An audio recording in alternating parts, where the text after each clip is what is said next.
தனியார் பள்ளிக்கூடத்தினுடைய பேருந்துகளை எடுத்துக்கொண்டு அரசு பேருந்துகளை திருப்பி விட்டு திராவிட முன்னேற்ற கழகத்தினுடைய மகளிர் அணி மாநாடு அங்கே நடந்து கொண்டிருக்கிறது.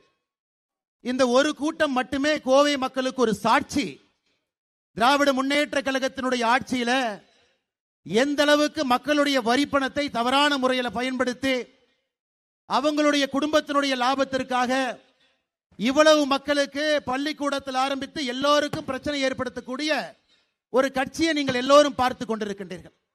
அந்த மாநாடு நடக்கணும்னா நேஷனல் ஹைவே ரோட்ல போர் மிஷினை கொண்டு வந்து நடு ரோட்ல போர் போடுற மாதிரி போர் போட்டு ட்ரில் போட்டு அதிலே திராவிட முன்னேற்ற கழகத்தினுடைய கட்சி கொடியை வைத்து கூட்டம் நடத்தி கொண்டிருக்கின்றார். ஆனா இங்கே பாரதிய ஜனதா கட்சி, தேசிய ஜனநாயக கூட்டணி, அனைத்து இந்திய அண்ணா திராவிட முன்னேற்ற கழகத்தினுடைய தலைவர்கள் மிக பொறுப்பாக அனுசரணையோடு மக்களை எல்லாம் அழைத்து உங்களை எஜமானனாக மதித்து நீங்கள் எஜமானர்கள், நாங்கள் உங்களுக்கு சேவை செய்வதற்காக இங்கே இருக்கின்றோம் என்பதை காட்டுவதற்காக இங்கே ஒரு கூட்டம் நடந்து கொண்டிருக்கிறது. அருமை சொந்தங்களே, 2026 சட்டமன்ற தேர்தல் என்பது இதை பறைசாற்றக்கூடிய தேர்தல்.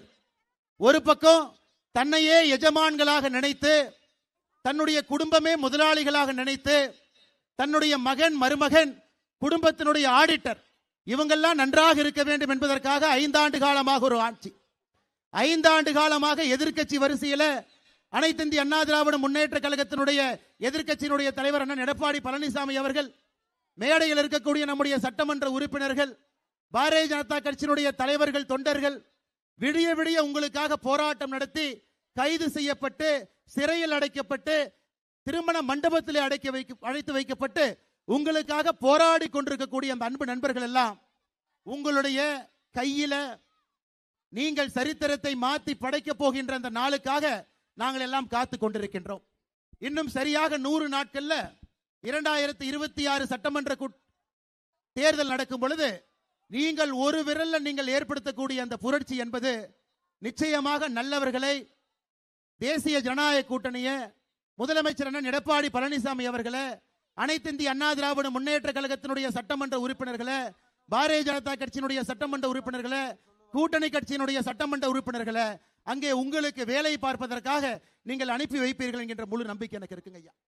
ஆரம்பிக்கும் பொழுது எதற்காக நான் இதை சொல்லுகின்றேன் என்றால், கடுமையாக உழைக்கக்கூடிய நடுத்தர மக்கள், நீங்கள் கடுமையா உழைக்கிறீங்க, மாசம் மாசம் கடுமையாக உழைத்து சம்பாதிக்கிறீங்க, அதுல பட்ஜெட் போட்டு வாழ்றீங்க, அரசுக்கு வரி கட்டுறீங்க.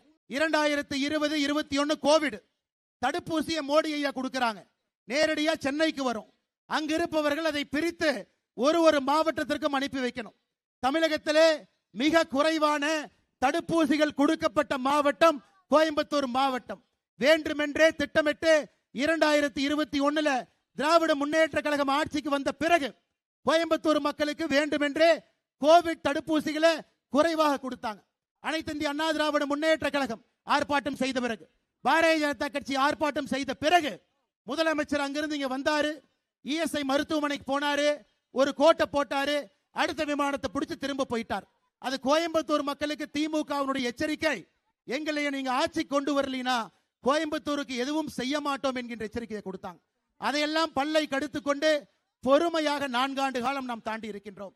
அன்பு சொந்தங்களே, இன்னைக்கு ஒரு 10 ரூபா அமைச்சர் யார் என்று உங்களுக்கு தெரியும்.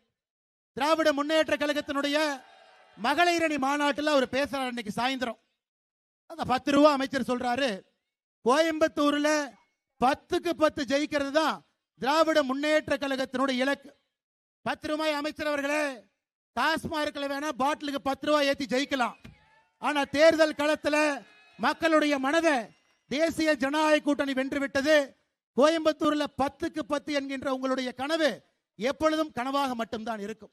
அருமை சொந்தங்களே, எந்த காரணத்திற்கும் கூட இந்த பகுதியில தப்பி தவறியும் கூட திராவிட முன்னேற்ற கழகமோ அவருடைய கூட்டணி கட்சியோ நீங்கள் விட்டுவிடக் கூடாது.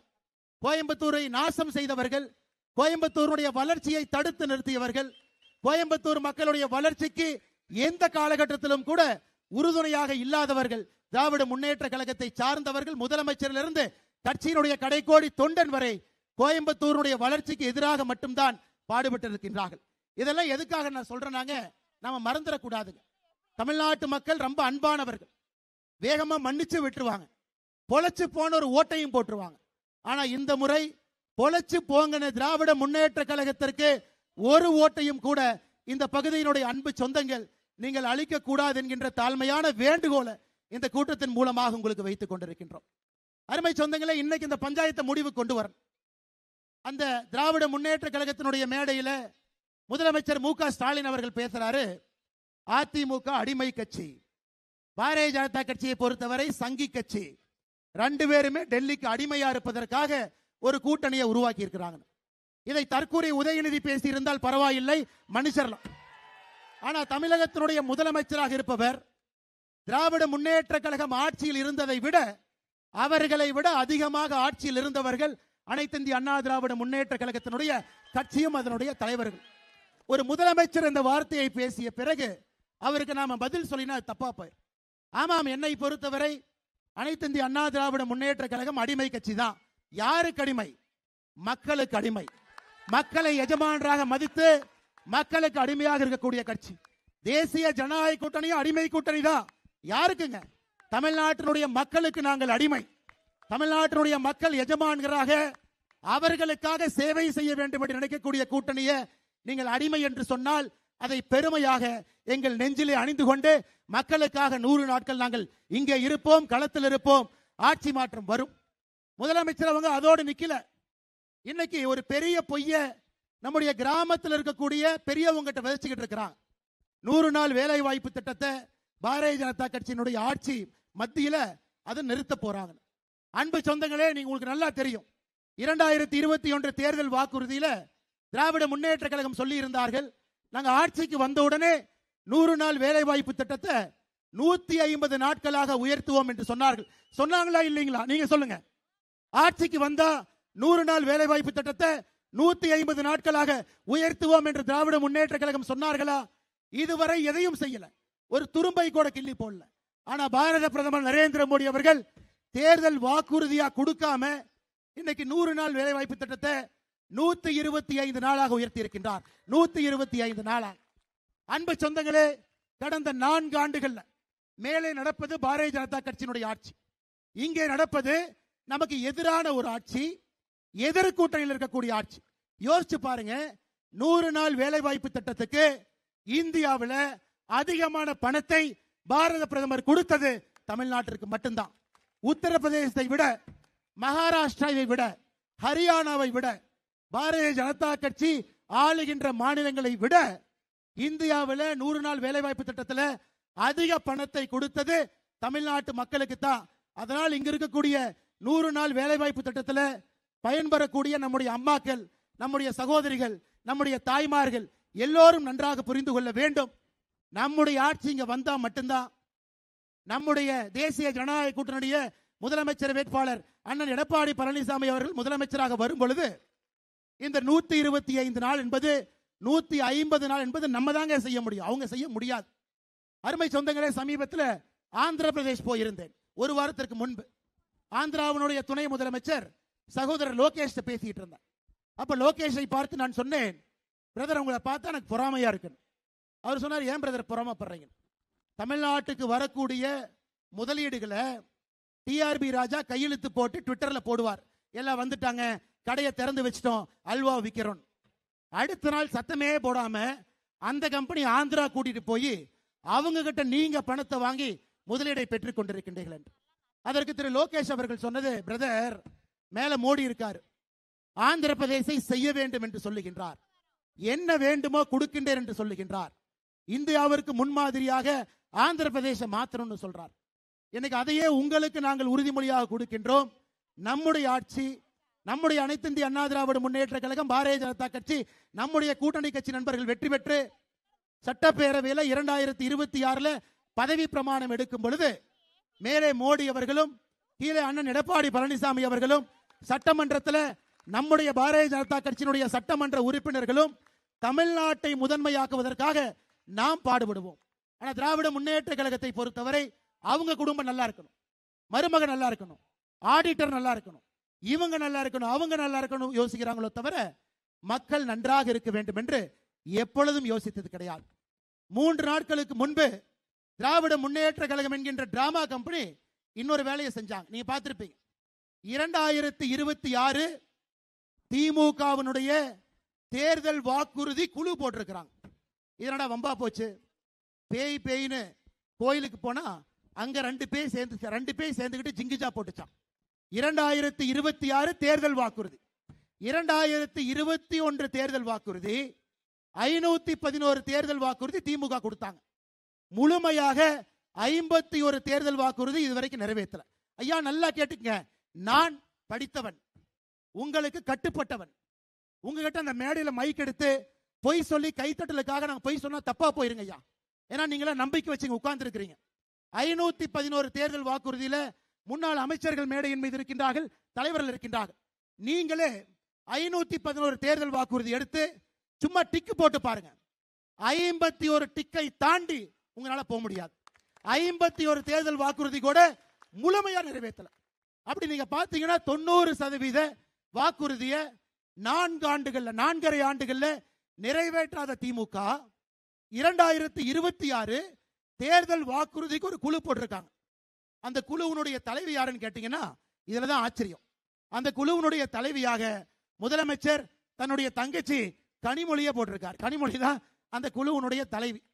உலகத்துல அதிகமா யாரு பொய் சொல்லுவாங்கன்னா இன்னைக்கு தேதியில அதிகமா யாரு பொய் சொல்லக்கூடியவங்கன்னா திரு கனிமொழி அவர்கள் தான், திருமதி கனிமொழி தான். ஏன்னா நாங்க ஆட்சிக்கு வந்தா சாராய கடையை மூடிடுவோம், நாங்க ஆட்சிக்கு வந்தா விதவைகளே இருக்க மாட்டாங்க, நாங்க ஆட்சிக்கு வந்தா பெண்களுக்கு பாதுகாப்பு, நாங்க ஆட்சிக்கு வந்தா அது இது பொய்யை பேசி பொய்யிலே வாழ்ந்து கொண்டிருக்கக்கூடிய சகோதரி கனிமொழி அவர்கள் 2026 திமுக தேர்தல் வாக்குறுதி குழுவினுடைய தலைவி.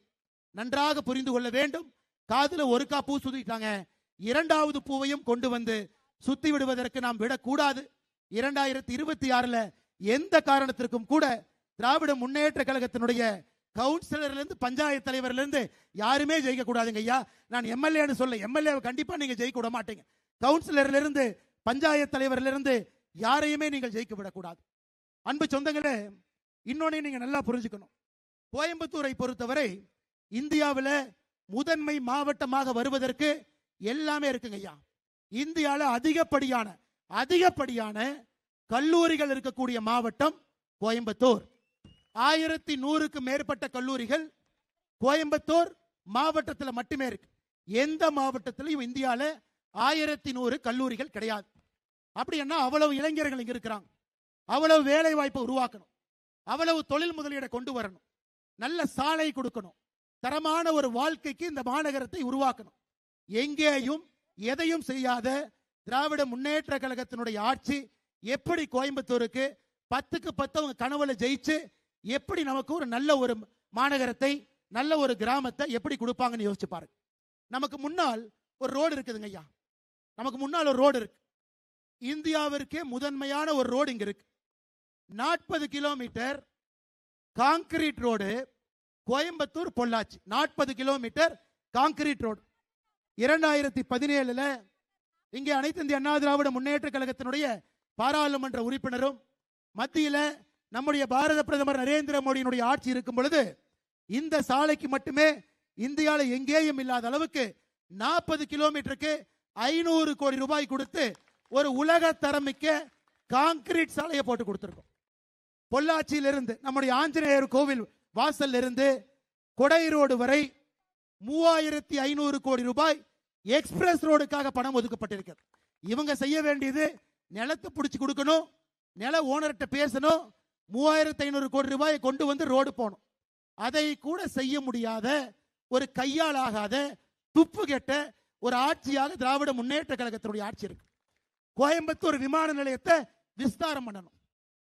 முதலமைச்சர் கொடுத்தார். என்ன கொடுத்தாருங்க ஐயா? நீங்க மத்திய அரசுக்கு நிலம் கொடுக்குறீங்க, நிலத்துக்கு மத்தியில 6 ஏக்கர் நிலம் கொடுக்காம எப்படிங்க ஐயா கோயம்புத்தூர் ஏர்போர்ட்டை விஸ்தாரம் பண்ண முடியும்? திராவிட முன்னேற்ற கழகத்தை பொறுத்தவரை இந்த தேர்தல் நடக்கிற வரைக்கும் கோயம்புத்தூர் ஏர்போர்ட்டை விஸ்தாரம் பண்ணக்கூடாது. விஸ்தாரம் பண்ணிட்டா அது பாரதிய ஜனதா கட்சி, அனைத்து இந்திய அண்ணா திராவிட முன்னேற்ற கழகத்துக்கு மக்கள் பாராட்டுவார்கள். அதுக்காக லேண்டை கொடுக்கிற மாதிரி கொடுத்து அதுக்கு நடுவுல கொஞ்சம் ஏக்கரை இன்னுமே கோர்ட்ல பஞ்சாயத்து பண்ணி மத்திய அரசு 6 கடிதம் எழுதியிருக்கின்றார்கள். 6 கடிதம்.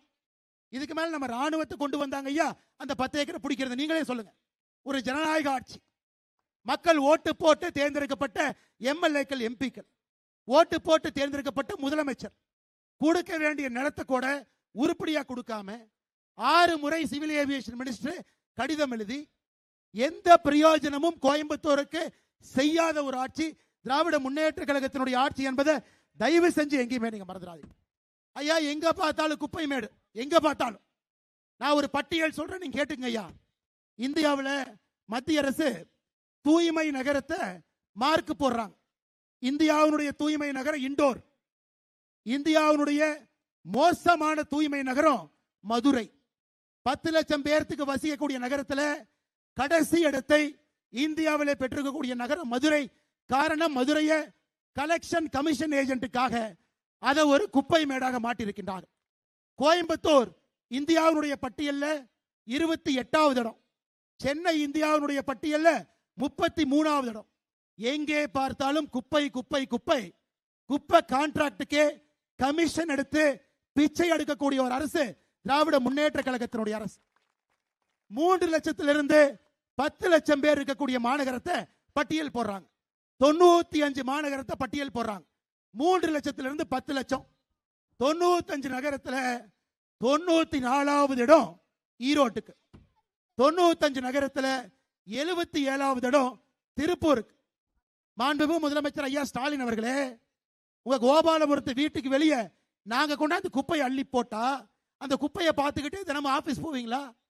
அந்த குப்பை உங்க வீட்டுக்கு முன்னாடி இருந்தா எத்தனை பேருக்கு எவ்வளவு பிரச்சனை, சுவாசத்தில் ஆரம்பித்து லங் கேன்சர் வரை இவ்வளவு மக்கள் குப்பையை சுவாசிச்சுட்டு இருக்கிறாங்க. இந்தியாவில் தமிழகத்தை குப்பை மேடாக, குடிகார மாநிலமாக, பெண்களுக்கு பாதுகாப்பு இல்லாத மாநிலமாக, கஞ்சா தலைநகராக, ஊழலுக்கு ஒரு கரும்புள்ளியாக, குடும்ப ஆட்சிக்கு இலக்கணமாக, தன்னுடைய மகனுக்கும் மருமகனுக்கும் ஆட்சி நடத்தக்கூடிய ஆட்சியாக திராவிட முன்னேற்ற கழகத்தினுடைய ஆட்சி மாறி இருக்கிறது. அருமை சொந்தங்களே, ஏதோ மைக்கு போட்டு இது பேச வேண்டும் என்பதற்காக நான் பேசல. மேடையில் இருக்கக்கூடிய தலைவர்களுடைய பேரை சொல்லியும் சில விஷயத்தை சொல்லணும். இந்த பகுதிக்கு நிறைய செஞ்சிருக்கார். நேற்று அவருடைய தொகுதியில ஒரு கூட்டத்தில் அவரோடு நான் இருந்தேன்.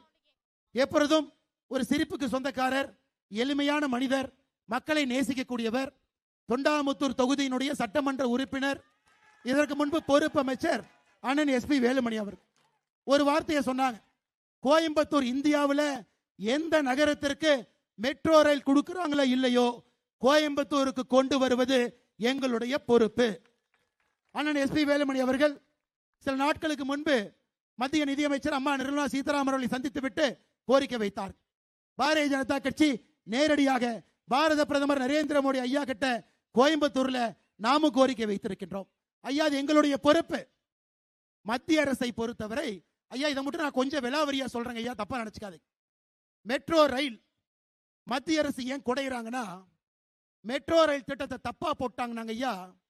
நீங்களும் நானும் மெட்ரோ ரயில்ல போனா அதிக காசு கொடுத்து போகணும். இன்னைக்கு பெங்களூர்ல அந்த பிரச்சனை. மெட்ரோ ரயில் போடப்பட்ட பட்ஜெட்டை பெருசு பண்ணி சம்பந்தமே இல்லாத பட்ஜெட்டை போட்டு இன்னைக்கு பெங்களூர் மெட்ரோ ரயில்ல போனீங்கன்னா பஸ்ல போறதை விட அதிக காசு, டாக்ஸியில போறதை விட அதிக காசு. மத்திய அரசு எதற்காக திருப்பி அனுப்பினார்கள்?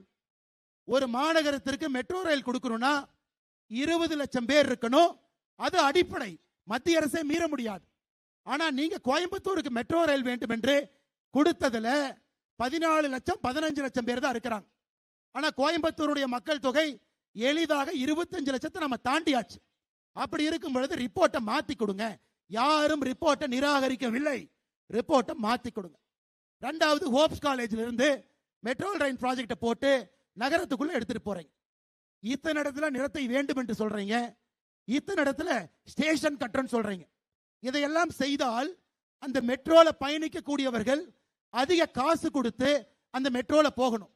கொஞ்சம் இந்த திட்டத்தை மாத்தி உண்மையாலுமே இவ்வளவு கிலோமீட்டர் வேணுமா, இத்தனை இடத்துல பார்க்கிங் வேணுமா, இத்தனை நிலம் வேண்டுமா, எஃபிஷியன்டா இந்த ரோட போட்டு எஃபிஷியன்டா மெட்ரோ ரயில் திட்டத்தை போட்டு திரும்ப கொடுங்க.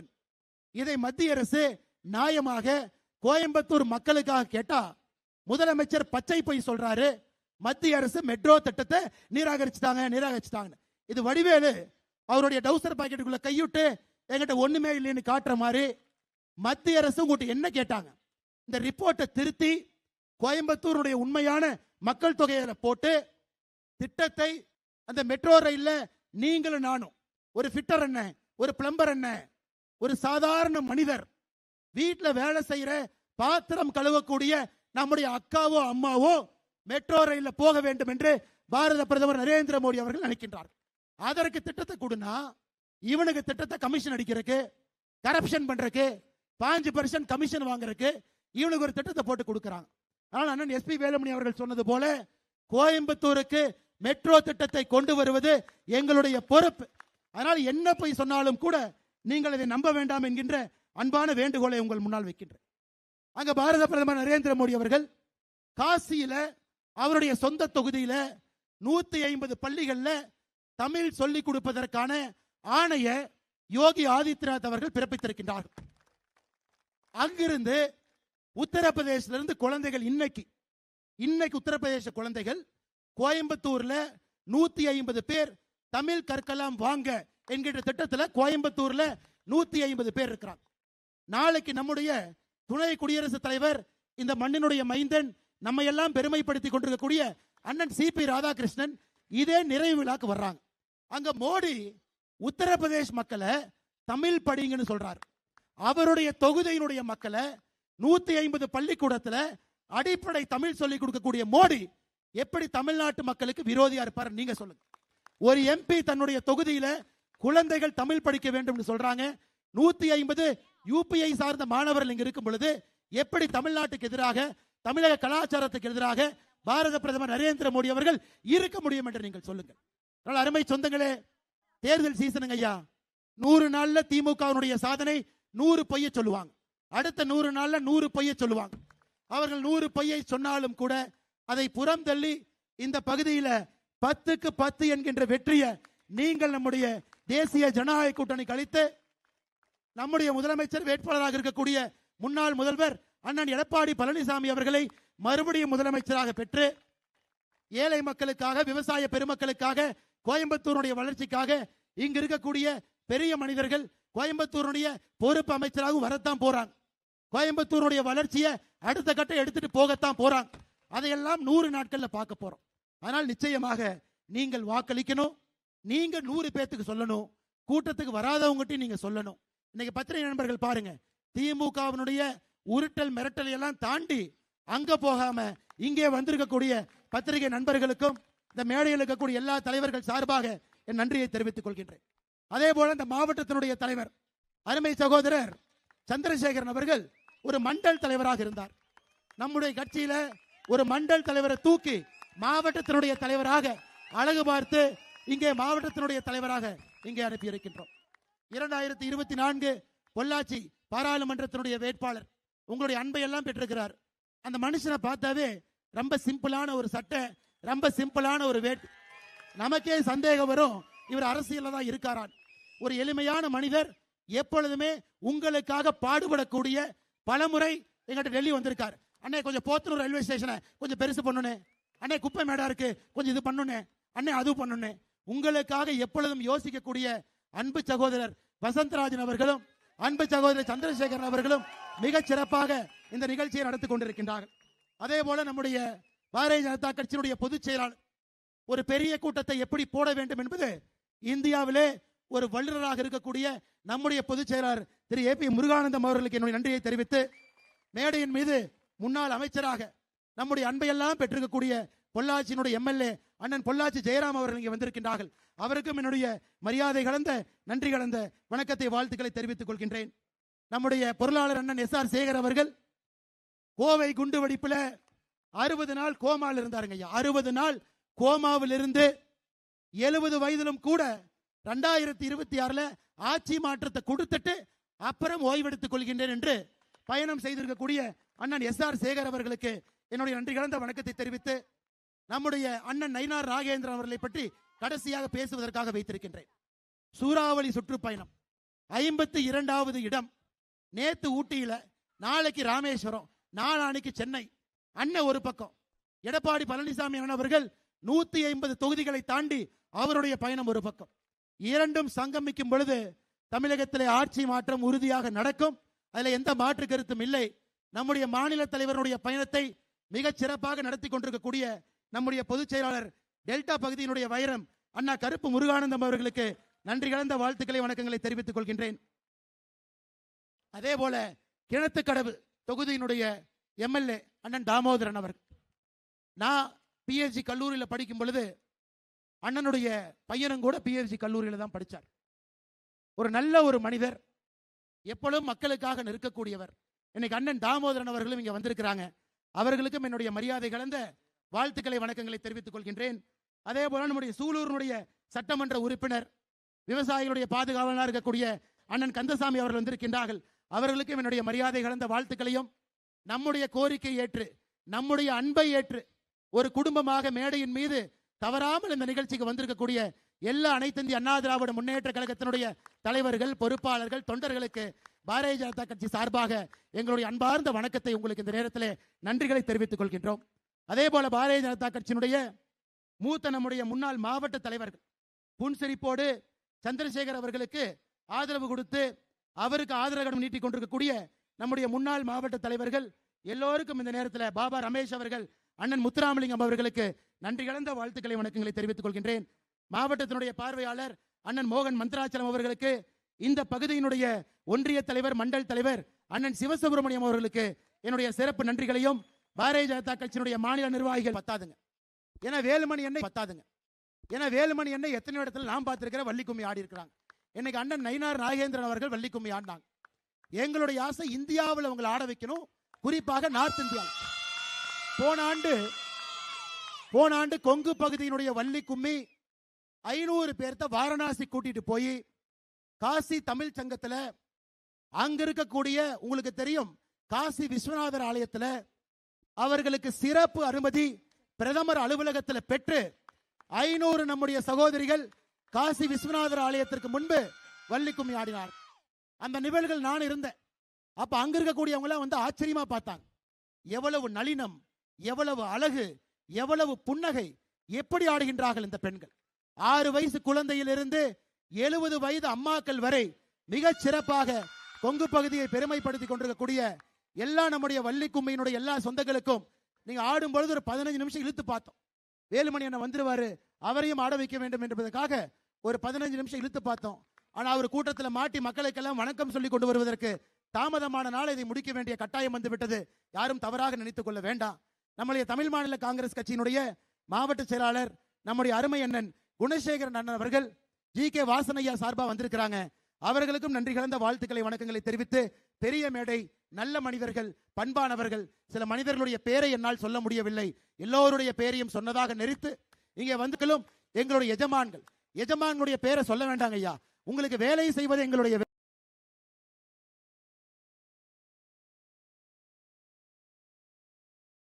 அதனால் வந்திருக்கக்கூடிய எல்லா எஜமான்களுக்கும் எங்களுடைய அன்பு கலந்த நன்றிகளை தெரிவித்து, இன்னும் 100 நாட்கள் மறந்தும் இருந்து விடாதீர்கள். மாற்றத்திற்கான வாக்கு, தேசிய ஜனநாயக கூட்டணிக்காக வாக்கு, அண்ணன் எடப்பாடி பழனிசாமி அவர்கள் முதலமைச்சர் ஆவதற்கான அந்த வாக்கு, நம்முடைய தேசிய ஜனநாயக கூட்டணி, அனைத்து இந்திய அண்ணா திராவிட முன்னேற்ற கழகம், பாரதிய ஜனதா கட்சியினுடைய கூட்டணி கட்சியினுடைய சட்டமன்ற உறுப்பினர்கள் சட்டமன்றத்துக்கு செல்வதற்கான வாக்கு அப்படிங்கறத நினைச்சு நீங்கள் வாக்களிக்க வேண்டும் என்று சொல்லி, நம்முடைய சாமி எப்பொழுதும் எல்லா மேடையிலும் இருக்கக்கூடிய சாமி ரொம்ப ஓப்பனா சொல்றார், நான் இப்படி தாயா, நான் தேசிய ஜனநாயக கூட்டணியோட தான், நான் பாரத பிரதமர் நரேந்திர மோடியோட தான், நான் அண்ணன் எடப்பாடி பழனிசாமி அவர்களோட தான், அதை பத்திலாம் பயம் இல்லை என்று இங்க வந்திருக்கக்கூடிய அண்ணன் பாபுஜி சாமிகள் அவர்களுக்கும் என்னுடைய வணக்கத்தை தெரிவித்து, எல்லோருடைய பாதத்தை தொட்டு வணங்கி மிக பொறுமையாக இங்கே அமர்ந்திருக்கக்கூடிய உங்கள் எல்லோருக்கும் நன்றி தெரிவித்து என்னுடைய உரையை முடித்துக் கொள்கின்றேன். நன்றி, வணக்கம். பாரத் மாதா கி ஜெய். தேசிய ஜனநாயக கூட்டணியுடைய ஒற்றுமை வெல்லட்டும். 2026 ஆட்சி மலரட்டும். நன்றி, வணக்கம்.